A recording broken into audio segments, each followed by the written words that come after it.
성경에서 하나님 없이 사는 삶, 그런 인생을 사는 사람들을 설명할 때 한 곳에 깊이 뿌리 내리지 못하고 휩쓸리고 떠도는 이미지를 사용하여서 설명을 합니다. 시편 1편 보시면 복 있는 사람은 시냇가에 심은 나무 같습니다. 뿌리가 그 생명의 샘에 닿아 있어서 바람이 오나 비가 오나 또한 가뭄이 오더라도 흔들리지 않고 굳건하게 서 있는 그런 이미지로 복 있는 사람을 그리고 있습니다.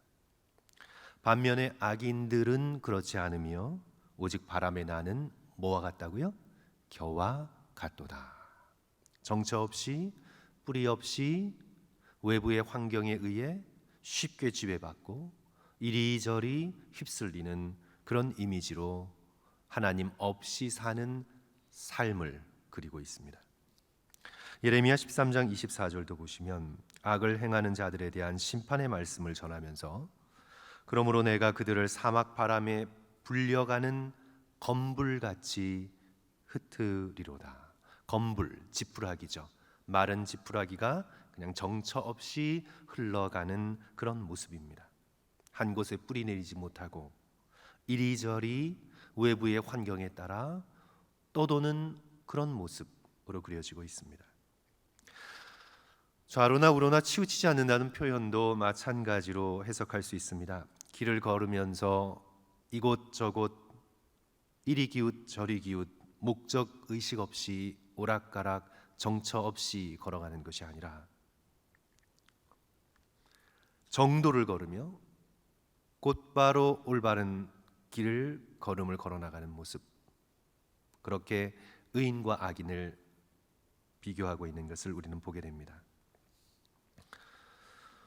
우리는 오늘 이 사무엘상 19장 본문뿐만 아니라 우리 사울이 나오는 전후에 우리 성경의 이 말씀을 읽게 되면 사울의 생각과 사울의 감정이 심하게 망가져 있는 상태임을 우리는 보게 됩니다. 사울이 아주 불안정합니다. 바람에 흩날리는 겨처럼 그의 정신과 감정, 생각은 중심이 없습니다. 환경에 따라 자기 기분에 따라 자기 히스테리에 따라 오락가락합니다. 도대체 기준을 찾아볼 수 없는 사람이 되어버렸습니다. 왜냐하면 사울의 마음이 하나님께 뿌리 내리지 못했기 때문입니다. 하나님의 성령이 그의 마음을 붙들고 계셔 주시지 않았기 때문입니다.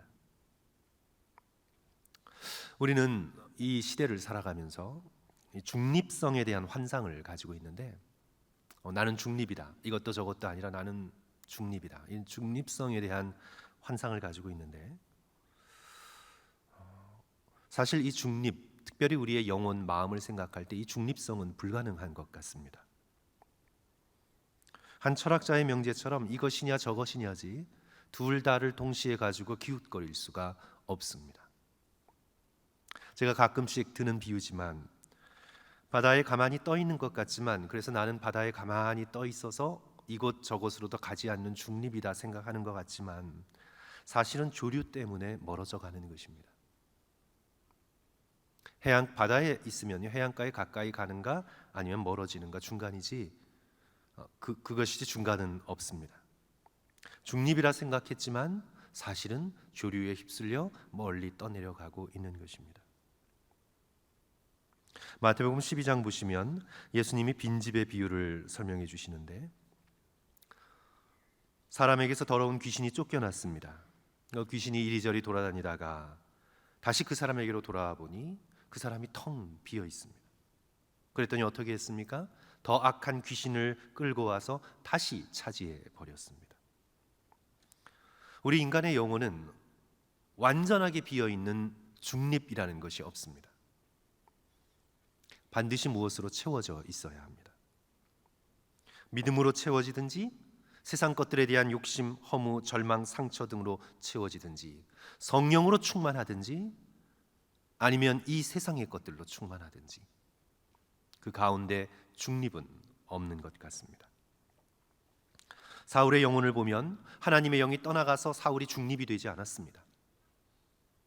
하나님의 영이 성령이 그를 떠나가고 사울은 이제 중립적인 삶, 그래서 상식적으로 중립적으로 살아가는 일상을 살아가는 사람이 되지 못했습니다. 하나님의 영이 떠나가니 악귀가 채워집니다. 질투의 영이 그를 사로잡습니다.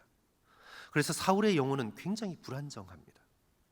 말씀드린 것처럼 그의 생각과 감정이 바람에 나는 겨처럼 오락가락합니다. 골리앗을 죽이고 돌아오는 다윗을 높이는 여인의 노랫소리를 듣고는 그가 격분합니다. 하나님을 생각할 틈도 없고 하나님의 말씀을 기억할 그런 시간도 없습니다. 그냥 격분합니다. 그리고는 악한 눈으로, evil eyes, 꼬투리만 보이면 잡아 죽이려는 생각으로 다윗을 주목합니다. 우리가 오늘 19장 바로 앞장 18장을 보시면 다윗이 수금을 타고 있을 때 그에게 창을 2번이나 던집니다. 다윗이 피하죠. 이제 다윗을 어떻게 죽일까 고민하다가 왕의 사위가 되는 조건으로 다윗을 위험한 전쟁에 내어 몹니다. 싸우다 죽을 줄 알았는데 다윗이 놀라운 승리를 거둡니다.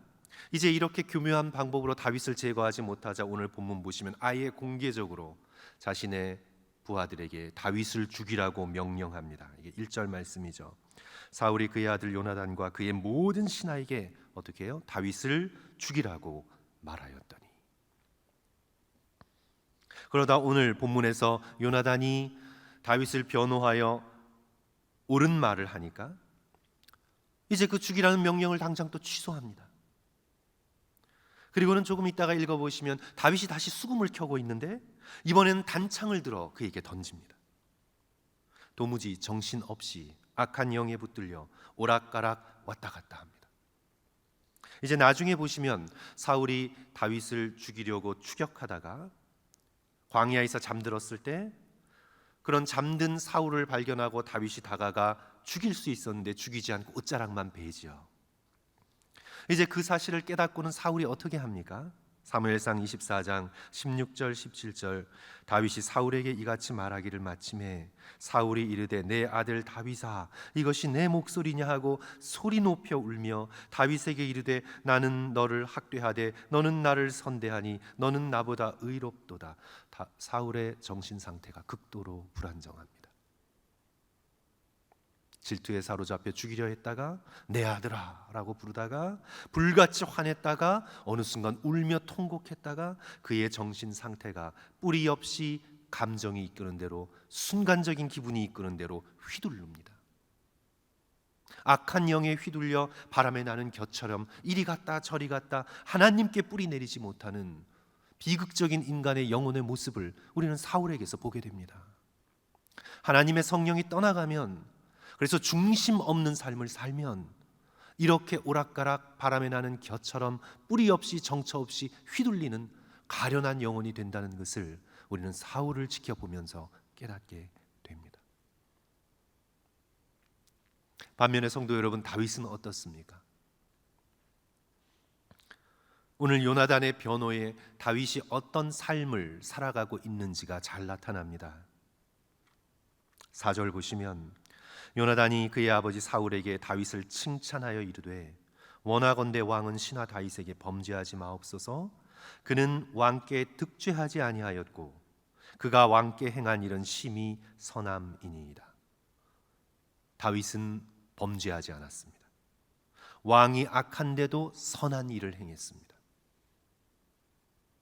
또 5절 보시면 그가 자기 생명을 아끼지 아니하고 블레셋 사람을 죽였고 여호와께서는 온 이스라엘을 위하여 큰 구원을 이루셨으므로 왕이 이를 보고 기뻐하셨거늘 어찌 까닭 없이 다윗을 죽여 무죄한 피를 흘려 범죄하려 하시나이까. 다윗은 자기 생명을 아끼지 않았습니다. 이스라엘을 위하여 큰 구원을 이루었습니다. 사울이 다윗을 죽이려고 악하고 교묘한 수단 방법 가리지 않고 다윗을 죽이려고 했지만 다윗은 어떻게 반응했습니까? 죄를 범하지 않았고 선을 행했고 자기 생명을 아끼지 않았고 하나님의 큰 구원을 이스라엘에게 가져왔습니다. 다윗이 만약 사울을 보고 행했다면, 사람 보고 했다면 그는 이렇게 할 수 없었을 것입니다. 사울이 자기에게 어떻게 행하던 상관없이 그는 하나님을 보고 살았습니다. 하나님을 보고 행했습니다. 사울은 덫을 놓았지만 다윗은 자기 생명을 아끼지 않고 블레셋 사람을 죽였습니다. 사울은 끊임없이 자신을 죽이려 했지만 다윗은 그 앞에서 선을 행했습니다. 죽일 수 있는 기회에서도 그의 옷자락만 베었습니다.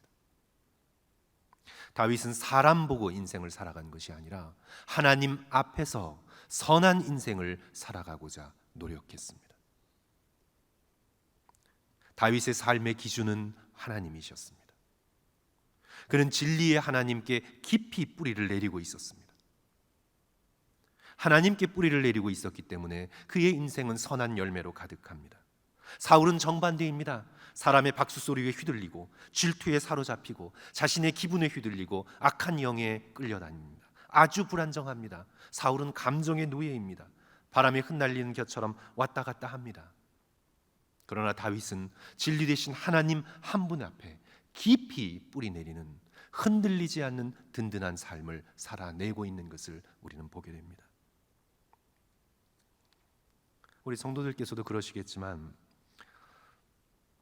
저는 목회를 하면서 여러 사람을 만날 기회가 있었습니다. 성도들께서도 일상의 삶 또는 비즈니스 하시며 직장 생활 하시며 오히려 저보다 더 다양한 사람들을 만날 기회가 있으셨겠죠.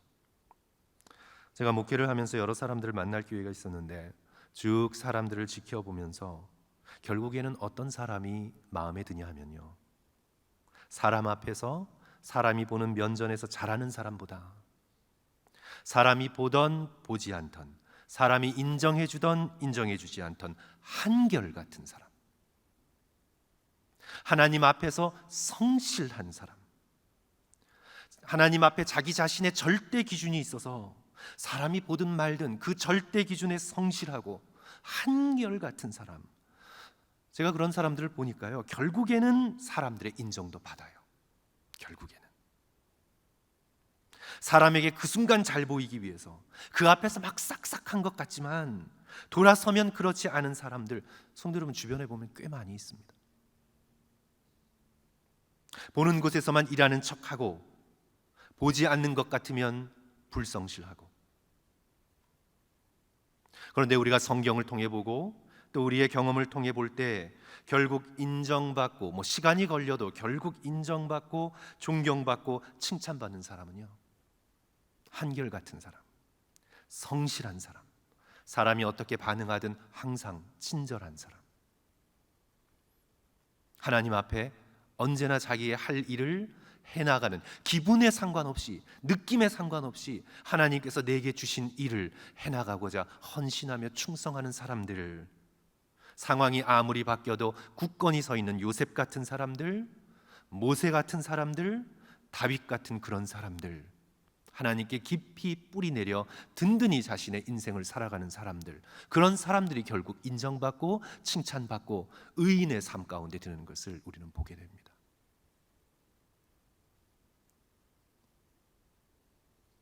에베소서를 보시면 종들에게 주시는 성경의 말씀이 있죠. 에베소서 6장 6절, 눈가림만 하여 사람을 기쁘게 하는 자처럼 하지 말고 그리스도의 종들처럼 마음으로 하나님의 뜻을 행하고. 놀라운 말씀이죠.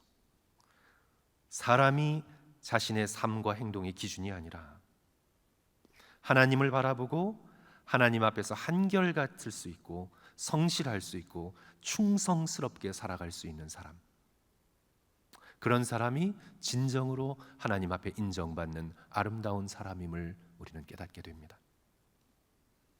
저 자신을 돌아보며 또 우리 모든 성도들도 우리 하나님 앞에 한결같이 성실하고 충성스럽게 인생을 살아가시기를 주님의 이름으로 간절히 축원합니다.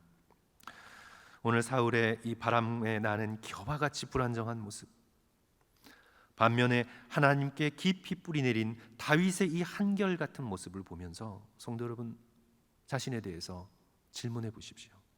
나는 다윗같이 한결같은 사람인가? 아니면 사울처럼 요동하는 사람인가? 그렇다면 어떻게 우리는 다윗처럼 한결같이 성실하고 충성스럽게 인생을 살아갈 수 있을까요? 어떻게 해야 우리의 감정과 기분에 따라 흔들리지 않고 항상 하나님 앞에 내가 있어야 할 자리를 지키는 사람으로 굳건하게 설 수 있을까요? 다윗의 시편들이 바로 답을 우리에게 주고 있죠. 그는 언제나 자신의 감정을 하나님께 올려드리며 하나님께 붙들어 매었습니다. 감정이 혼자 요동하도록 내버려 두지 않았습니다. 자신의 감정을 언제나 하나님의 말씀, 하나님의 약속, 하나님 앞에 붙들어 맸습니다. 감정이 감정에 왔다 갔다 휘둘리지 않으며 기분에 요동치지 않으며 나의 감정을 하나님께 surrender, 나의 감정을 하나님께 surrender, 맡길 수 있는 그런 영적인 훈련이 다윗에게 있었습니다. 적에게 쫓기고 모함당하면서 그는 사람에게 부르짖기보다 하나님께 부르짖었습니다. 여호와여 일어나소서, 나의 하나님이여 나를 구원하소서. 곤란한 가운데서도 사람을 바라보지 않고 그는 하나님을 바라봅니다. 나의 의의 하나님이여 내가 부를 때에 응답하소서, 곤란 중에 있는 나를 주여 너그럽게 여기소서. 자신이 불안한 감정에 휘둘리는 것 같이 느낄 때 그는 하나님의 말씀을 붙들고 주님 앞에 섰습니다. 나의 영혼이 매우 떨리나이다. 여호와여 어느 때까지이니까? 내 영혼아 왜 내 속에서 불안하여 하는고? 너는 잠잠히 하나님만 바라라. 마음속에 큰 기쁨이 있을 때에도 그 충만한 기쁨을 하나님께 가지고 나아가 올려드립니다. 여호와는 나의 목자시니 내게 부족함이 없습니다. 그는 자신의 모든 감정을 하나님께 surrender, 하나님께 드립니다. 그래서 그는 감정에 따라 휘둘리는 삶이 아니라 하나님께 붙들려 언제나 성실하고 자신을 희생하고 하나님의 나라를 바라보며 사울이 자기에게 어떻게 행동했던지 상관없이 죄를 범하지 않으며 하나님 앞에 충성스럽게 한결같이 성실한 삶을 끝까지 살아내고 있는 것을 우리는 보게 됩니다. 사랑하는 성도 여러분, 여러분의 감정을 하나님께 올려드리십시오. 불안하고 질투심이 올라오고 때로 피곤하고 걱정에 휘둘릴 때 모든 감정을 없는 것처럼 부인하지 마시고 하나님께 올려드리십시오. 주님, 오늘 좀 피곤합니다. 저를 새롭게 해주소서. 주님, 저 사람을 대하는 것이 때로 너무 힘듭니다. 제게 그래도 친절하게 대할 수 있는 마음을 허락해 주소서. 주님, 저분이 한 말 때문에 제가 화가 납니다. 제 마음을 치유해 주시고 저도 똑같이 보복하지 않도록 저에게 온유한 마음, 인내하는 마음을 주소서. 나의 감정을 주께 드리면 하나님께서 새 마음을 주십니다. 성도 여러분, 경험해 보신 분들은 압니다. 내 감정을 하나님께 쏟아 놓으면, 하나님께 드리면 하나님께서 새로운 마음을 우리에게 주십니다. 그래서 우리로 하여금 사람들이 내게 잘하든지 못하든지, 사람들이 나를 칭찬하든지 비난하든지, 사람들이 내게 박수소리를 보내든지 보내지 않든지, 저 사람을 더 주목하든지 않든지, 사람들의 마음은 바람에 나는 겨처럼 흔들립니다. 그런 사람들의 마음 앞에서, 그 흔들림 앞에 나도 같이 흔들리는 삶이 아니라 하나님 앞에, 그리하여 결국은 사람 앞에 언제나 한결같고 언제나 성실하고 언제나 충성스러워 다윗의 적인 사울에게도 결국은 인정받고 칭찬받는 그런 놀라운 천국 백성의 삶을 살아갈 수 있음을 믿고, 사랑하는 성도 여러분, 하나님의 사랑과 말씀에 깊이 뿌리내려, 제가 계속 아침에 반복하는 것 같은데요, 다윗처럼 한결같고 성실하고 충성스럽게 인생을 살아가시는 저와 성도들 되시기를 주님의 이름으로 간절히 축원합니다.